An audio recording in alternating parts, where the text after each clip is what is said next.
전기공학과 차지역 전기전자 물성공학 텀 프로젝트 발표 시작하겠습니다. 첫 번째 질문은 전통적인 폰 노이만 구조와 뉴로모픽 반도체를 구별하여 설명하고 뉴로모픽 반도체의 여러 토픽 중 SCI 리뷰 논문 혹은 논문 한 편이 있고 내용을 설명하세요입니다. 먼저 폰 노이만 구조는 중앙 처리 장치 CPU와 메모리, 프로그램 이 세 가지 요소로 구성되어 있습니다. 그림처럼 CPU와 메모리가 서로 분리되어 있고 둘을 연결하는 버스를 통해 명령어 읽기, 데이터의 읽고 쓰기가 가능합니다. 이때 메모리 안에 프로그램과 데이터 영역의 물리적 구분은 존재하지 않기 때문에 명령어와 데이터와 같은 메모리, 버스를 사용하게 됩니다. 이 구조의 가장 큰 장점은 프로그램 내장식 컴퓨터라는 점입니다. 하드웨어를 재배치할 필요 없이 프로그램, 즉 소프트웨어만 교체하면 되기에 이제 애니악 같은 구조와 다르게 범용성이 향상되었습니다. 하지만 단점으로는 메모리와 CPU를 연결하는 버스는 하나이므로 폰 노이만 구조는 순차적인 정보 처리를 하기 때문에 고속 병렬 처리에는 부적합합니다. 이어서 뉴로모픽에 대해 설명하겠습니다. 뉴로모픽 시스템이란 인간의 뇌의 생물학적인 기능을 모방한 시스템입니다. 폰 노이만 구조와는 달리 하나의 중앙 처리 장치가 있는 것이 아닌 여러 개의 처리 장치가 존재하며 인간의 뇌처럼 여러 개의 스냅스가 처리 과정을 담당합니다. 뇌의 생물학적인 기능을 모방하기 위해서는 뉴런 회로뿐만 아니라 시냅스 소자의 구현이 필수적이라고 할 수 있습니다. 뉴로모픽 반도체의 장점은 적은 전력으로도 복잡한 연산과 처리가 가능하다는 것과 인식, 패턴 분석까지 가능하다는 것입니다. 하지만 아직까지 뉴로모픽 반도체의 단점도 분명하게 존재합니다. 첫 번째로는 정확도가 부족합니다. 인공지능을 사용하는 딥러닝과 비교했을 때 정확도가 떨어진다는 것이 단점입니다. 두 번째로는 구조를 구현하기 위해서는 가격이 굉장히 비쌉니다. 기존의 컴퓨팅 구조에 비해 뉴로모픽 반도체는 수많은 인공 뉴런을 필요로 합니다. 이에 병렬적인 구조와 많은 수의 인공 뉴런을 구현하기 위해서는 가격이 비싸진다는 것이 단점입니다. 두 구조는 다양한 측면에서 차이가 있습니다. 첫 번째로 계산 방식입니다. 폰 노이만 구조의 경우 전통적인 디지털 컴퓨팅 모델에 따르며 정보를 이중수로 처리합니다. 론리 게이트와 프로세서를 사용하여 순차적으로 계산을 수행하고 뉴로모픽의 경우 신경망 모델을 기반으로 하며 뉴런과 시냅스로 이루어진 네트워크를 사용하여 병렬 처리 및 연속적인 실시간 데이터를 강조합니다. 두 번째로 에너지 효율성입니다. 폰 노이만 구조의 컴퓨터는 높은 전력 소모를 가지며 복잡한 작업을 수행할 때 높은 열 발생량을 가질 수 있습니다. 반면에 뇌와 유사한 뉴로모픽은 에너지 효율적인 방식으로 작동하며 신경망 특성을 이용하여 저전력 고효율 처리가 가능합니다. 세 번째로는 학습 방식입니다. 폰 노이만 구조는 사전에 프로그래밍 되어야 하며 학습 과정 없이 고정된 알고리즘을 실행합니다. 뉴로모픽의 경우 학습을 통한 작업을 수행하며 데이터로부터 패턴을 스스로 학습하고 경험을 통해 개선될 수 있습니다. 마지막으로는 병렬 처리가 있습니다. 폰 노이만 구조는 병렬 처리가 가능하지만 전통적인 컴퓨팅 방식에서는 병렬성을 활용하기 어려운 경우가 있습니다. 뉴로모픽의 경우 뇌와 비슷한 구조를 가지므로 병렬 처리가 자연스럽게 수행되며 실시간 데이터 처리와 분산 학습이 용이합니다. 이어서 논문에 대해 설명하겠습니다. 해당 논문은 리뷰 논문으로 뉴로모픽 시스템 향상을 위한 RAM 기반 시냅스 소자를 연구하였습니다. 뉴로모픽 시스템이란 인간의 뇌의 생물학적인 기능을 모방한 시스템입니다. 뇌의 생물학적인 기능을 모방하기 위해서는 뉴런 회로뿐만 아니라 시냅스 소자의 구현이 필수적이라고 할 수 있습니다. 시냅스 소자는 신호의 횟수 또는 시간적 상관관계를 시냅스 강도를 다양하게 표현할 수 있는 아날로그적 특성이 중요한데 이런 아날로그적 특성을 표현하기 위해 맵리스터 개념이 도입되었습니다.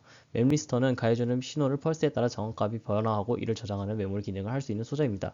이런 맵리스터의 대표적인 소자는 RIM입니다. 하지만 이 이상적인 소자를 위해서는 선형성과 균일도가 개선가 필요합니다. 논문에서는 선형성 개선을 위한 두 가지 방법을 말합니다. 첫 번째는 TEL 추가 방법이고 두 번째는 DLL 추가 방법입니다. TEL은 열전도 레이어를 추가하여 내부의 온도를 높여 효율과 선형성을 만드는 방식이고 DLL은 배리어 물질을 추가하는 방식이며 하나의 레이어를 추가해 각각의 시냅스의 산소 결합도를 낮춰 분자를 일정화시켜 선형성을 만드는 것입니다. 각각의 방법은 소자의 선형성을 높여주지만 논문에서는 DLL 방식을 채택하여 실험을 진행하였습니다. 균일도 개선 방법에는 NC3입과 산화성이 높은 물질 확산 방법이 있습니다. 두 방식 모두 레이어를 추가하는 방식이며 어떤 물질을 넣느냐의 차이입니다. 레이어를 추가함으로써 신경망의 스냅스 사이의 거리가 일정해지도록 하면 연산 처리 및 능력이 오르는 것을 볼 수 있습니다. 논문에서는 산화성 물질을 넣는 방법을 채택하였습니다. 이 논문의 결론으로는 각각의 실험을 통해 이상적인 소재 모델을 구상하여 시뮬레이션을 해보았고, 기존의 소재보다 높은 신뢰성과 선용성을 보여주고 있습니다. 이를 바탕으로 이미지 패턴 인식에 대한 시뮬레이션을 돌려본 결과, 기존 소자는 평균적으로 67%의 인식률을 보여주었으나 신소자의 경우 평균적으로 90% 이상의 인식률을 보여주었습니다. 두 번째 질문에 대해서 설명하겠습니다. 두 번째 질문은 1세대, 2세대, 3세대 반도체를 구별하고 각 특징을 기술한 후 3세대 반도체 구현에 있어서 가장 큰 허들이 무엇일지 고민해서 설명하는 것입니다. 1세대 반도체는 반도체 기술의 초기 단계로 1947년에 발견된 트랜지스터에 기반한 반도체 기술을 나타냅니다. 이 시기는 현대 반도체 산업의 시초로 컴퓨팅과 전자기기의 발전에 중요한 역할을 하였습니다. 1세대는 다른 세대와 달리 단순과 복잡, 계산을 위한 반도체였습니다. 2세대 반도체는 1950년대 후반에서 1960년도 초기에 등장한 반도체 기술을 나타냅니다. 이것은 초기 반도체 기술에 비해 상당한 발전을 이룩한 시기를 반영합니다. 2세대의 경우 특정 혹은 각 용도에 맞춤형으로 된 목적을 가지고 만들어진 반도체입니다.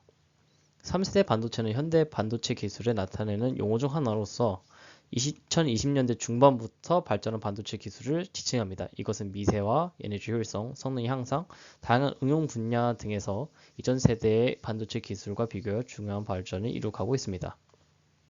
1세대 반도체의 주요 특징과 개념을 설명하겠습니다. 첫 번째는 트랜지스터의 등장입니다. 1세대 반도체의 가장 중요한 특징은 트랜지스터의 개발 및 사용입니다. 트랜지스터는 진공관과 같은 이전의 전자 소자 대비 훨씬 작고 신속하게 전기 신호를 조절할 수 있는 소자였습니다. 이전에 사용됐던 진공관보다 신뢰성이 높았으면 작동 중 에너지 소비가 적었습니다. 두 번째로는 실리콘과 같은 반도체 소재의 사용입니다. 1세대 반도체에서는 주로 실리콘과 같은 반도체 소재가 사용되었습니다. 실리콘은 전자의 전도체로서의 전원체로서의 특성을 가지고 있어 트랜지스터와 같은 전자 소자로 만드는 것 같습니다. 수동적인 제작 과정입니다. 1세대 반도체는 반도체 소자들이 수동적으로 제작되었습니다. 마지막으로는 초기 컴퓨팅 발전입니다. 1세대 반도체의 등장은 초기 컴퓨터 기술 발전에 기여하였으며 이전에는 크고 비싼 전자 계산기나 컴퓨터가 주로 사용됐지만 트랜지스터 반도체 기술의 발전으로 더 작고 비용 효율적인 컴퓨터 시스템이 등장하였습니다. 2세대 반도체의 주요 특징과 개념을 설명하겠습니다. 첫 번째는 실리콘 트랜지스터 기술입니다. 2세대 반도체에서는 실리콘 트랜지스터의 기술이 가장 중요한 역할을 하였습니다. 이전에는 게르마늄 트랜지스터가 주로 사용됐지만 실리콘 트랜지스터는 더 안정적이고 신뢰성이 높았습니다. 이로써 전자기기의 성능과 신뢰성이 크게 향상되었습니다. 두 번째는 고밀도 직접 회로입니다. 2세대 반도체는 직접 회로 기술이 크게 발전하여 이전에 비해 더 많은 트랜지스터와 전자 소자들을 한시만에 직접 시킬 수 있었습니다.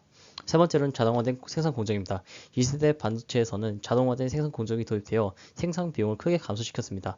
네 번째로는 신뢰성 향상이 있습니다. 2세대 반도체는 기존의 전구나 라디오와 같은 초기 전자 제품에서부터 컴퓨터와 통신 장비로의 전환을 이끌었습니다. 이로써 전자 제품의 신뢰성과 성능이 향상되었으며 이후에는 더 많은 응용 분야에 사용되었습니다. 3세대 반도체의 주요 특징과 개념을 설명하겠습니다. 첫 번째로는 미세화 및 고밀도 직접입니다. 3세대 반도체는 트랜지스터와 회로를 더 작고 더 밀집된 방식으로 제작을 합니다. 이는 트랜지스터의 크기를 미세화하여 칩에 수십억에서 수백억 개의 트랜지스터를 집적시킬 수 있음을 의미합니다. 두 번째로는 특정 응용 분야에 맞는 기술의 적용입니다.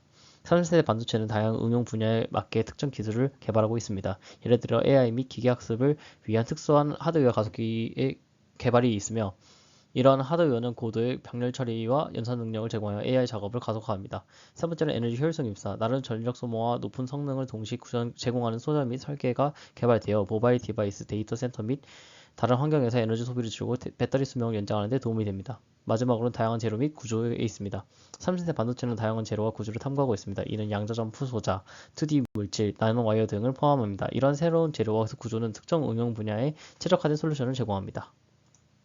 3세대 반도체를 구현하는 데 있어서 한계점을 이야기하겠습니다. 첫 번째로는 미세화 한계입니다. 반도체 기술은 트랜지스터와 회로 요소를 더 작고 더 밀집하게 배치함으로써 성능을 향상시킵니다. 그러나 미세화 한계에 도달하게 된다면 물리적으로 트랜지스터나 회로 요소들의 크기를 더 줄이는 것이 어렵습니다. 두 번째로는 열 관리입니다. 작아진 트랜지스터가 많아질수록 작은 공간에서의 높은 전력을 발생시켜야 하기에 발열을 이야기합니다.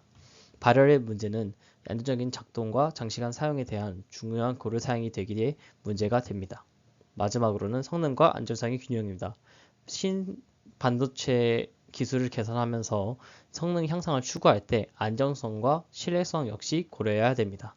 특히 자율주행 차량이나 의료 장비 등 안전과 신뢰성이 중요한 분야에서는 이 문제가 더 중요해집니다. 발표 마치겠습니다. 감사합니다.